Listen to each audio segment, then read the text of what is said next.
Hi everyone and welcome back to the channel. In this video I'm going to discuss where e-bikes are currently allowed and where I think that they should be allowed. I will start off the video with an on-bike commentary I recorded with Riley while we were at Post Canyon, and then I will go over my points in a little bit more detail over some trail riding at Shotgun Creek. Any laws that I refer to in this video are relevant mainly to Oregon since that is where I live. If you're in the US, they'll probably be pretty similar, but I recommend checking in with your own state's laws before you go out riding. I hope you enjoy the video, guys.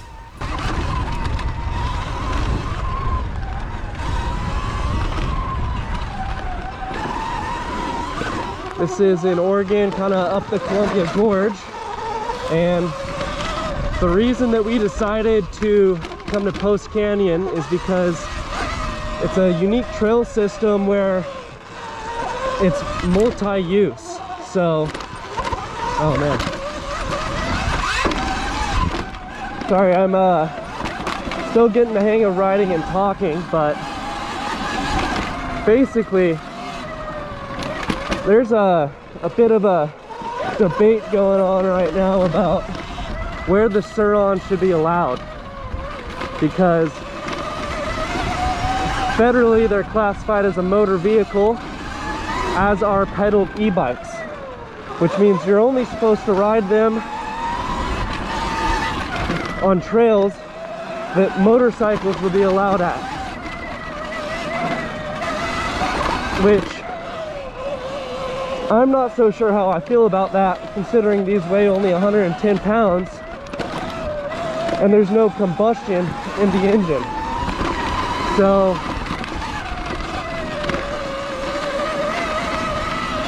part of me feels like they should be allowed on certain mountain bike trails too.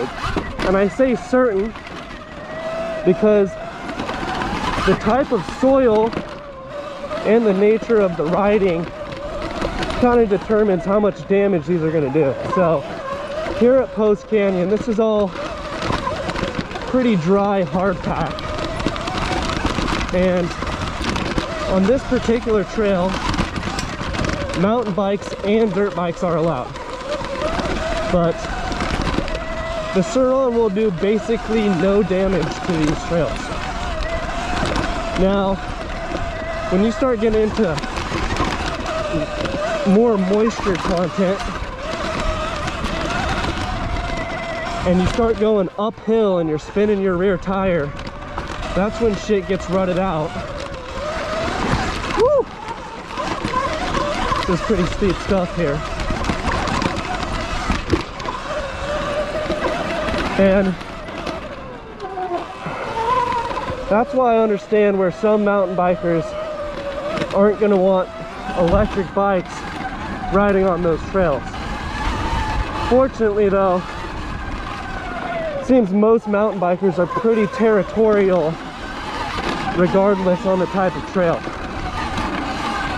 I also think that going downhill causes substantially less damage than going uphill. So, oh, how's it going? Thanks for stepping aside.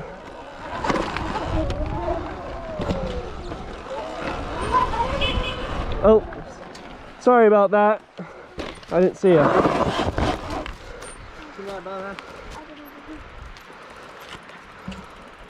So as you can see, we have downhill traffic here on mountain bikes, but according to all the signs we saw, nothing said that we're not allowed to ride uphill here.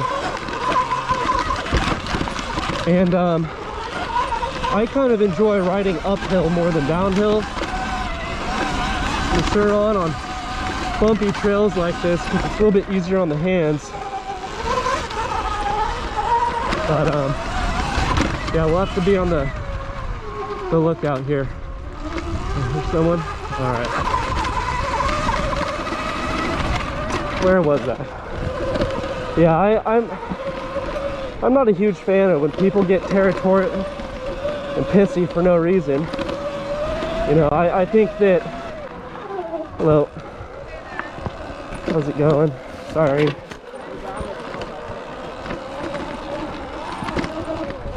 Starting to think that maybe riding up with this wasn't the best decision, but we'll keep going because we need to get back this way anyways.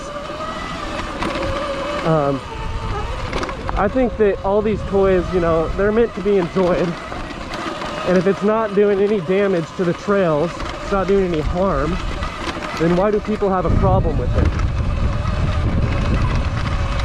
So that's kind of my opinion on the matter. I would like to ride these trails at mountain bike trails, assuming that I'm not going to be causing any damage. I also want to say that, you know, I think that there should be a new classification for e-bikes, because just saying motorized vehicle or non-motorized vehicle kind of doesn't really look at the big picture, and in real life it's just not so black and white anymore.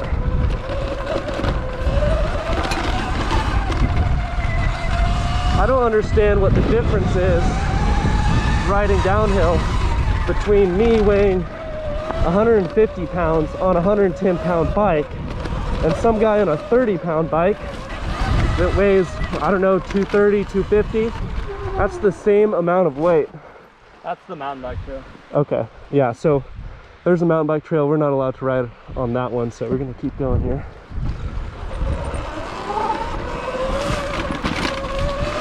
But I apologize if I'm not formulating my thoughts too clearly right now, but trying to go an entertaining pace.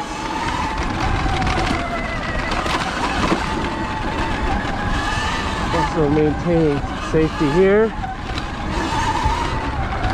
Oh man, so what's so cool about these trails here at Post Canyon is they kind of have it all. They have a wooden jump section for dirt bikes. They've got jump sections for mountain bikes. And they've got trails like this where the Sur-Ron just really shines. This tight single track that goes up and down, so it's a bit of a cross-country, you know, style of elevation. I don't think there's another bike out here, whether it's a dirt bike or a mountain biker, that can go faster than this. Let's get into mountain biking trails with a little bit more depth. I'm going to break down mountain bike trails into 3 different categories for sake of argument: downhill parks, enduro trails, and cross-country trails. First up is downhill. When I talk about a downhill park, I'm referring to a lift access downhill park where you pay to get a ride up on the lift and then you ride your downhill mountain bike down it. Most of the time, these are ski resorts that have put these parks in to create revenue during the snowless months of summer. For example, this would be like Whistler, which is in Canada. In Oregon, we have Mount Bachelor, Ski Bowl, and now Timberline is making one. In my opinion, Sur-Rons don't have any place here. There are 2 main reasons I say that. The first reason is that the Sur-Ron is not made to do aggressive descents for an extended period of time. The second reason is that resorts have no incentive to allow them. I personally would not even want to ride a Sur-Ron at a downhill park. A good mountain bike would simply work much better. For instance, I would be very concerned about overheating the brakes and having a failure on a long descent that you would find at Whistler. These resorts have private trails that they pay people to maintain, so it doesn't make much sense for them to let a Sur-Ron zip to the top and skip the lift fee. A Sur-Ron is also too heavy for a lift, so I don't see that happening either. They won't ever be allowed there, but that's okay with me because a downhill bike does it much better anyways. Next up is enduro trails. This is the type of trail system where there is an access road to the top of a trail, and then there is a predominantly downhill descent to the bottom. I think Sur-Ron should be allowed on these by a trail-by-trail basis. Whoever maintains the trail needs to evaluate the soil conditions and assess the risk of damage. They should consider opening it up for seasonal use in the summer if it is a place like Oregon where the conditions change a lot from season to season. The Sur-Ron would work very nicely here as you don't have to pedal up, but the downhills aren't too aggressive or long to be a problem. On a trail system like this, you could fit in substantially more laps and feet of elevation with the Sur-Ron compared to a mountain bike. You get a lot more fun for the same amount of time. A lot of these trails also have great jumps and drop features that the Sur-Ron would do great on. Since the trails here are directionally downhill, there's little risk of on-power rutting, and most of the access trails are gravel logging roads, or sometimes they're paved. But either way, the Sur-Ron would make them a fun experience rather than a harrowing workout to the top. Unfortunately, these are the kinds of trails that are often very protected by the build crew, and rightfully so. This is where you're going to find a lot of earn your descent purists that would get triggered at the sight of an electric motor zipping past them on the uphill. Trails like these are for public enjoyment though, and if there's no damage being done, I just don't see any reason for an e-bike ban. And that goes for both pedal assisted and for the Sur-Ron. Worked out all right.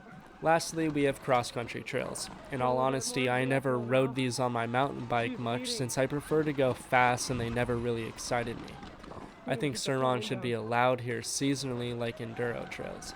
You aren't going to find big enough berms on these kinds of trails on uphill stretches to warrant concerns about ruts, and even if you did, it's not like cross-country riders go fast enough to need a high berm. I think the Sur-Rons would make these trails actually exciting. That being said, I would say that if you are going to let e-bikes in, you should make trails directional loops whenever possible. E-bikes go fast without producing sound, so it would be easy to fly around the corner and head on an unsuspecting rider. Anyways, that's my 2 cents on e-bikes, and I realize shouting my opinions into the void won't change anything. But as much as I hate to say it, I think we can expect to see most mountain bike trails turn their backs on the e-bike crowd. We may just have to stick to the moto trails until legislation can catch up and people can get over their prejudice and just accept that we're all just trying to have a good time. Riley and I will have some great videos coming up, but we are falling behind on editing a little since I work full time, I'm in college, and we're in the process of becoming an ASI controller distributor. Thanks for listening, everybody. If you enjoyed this video, please consider liking and subscribing. Have a nice day.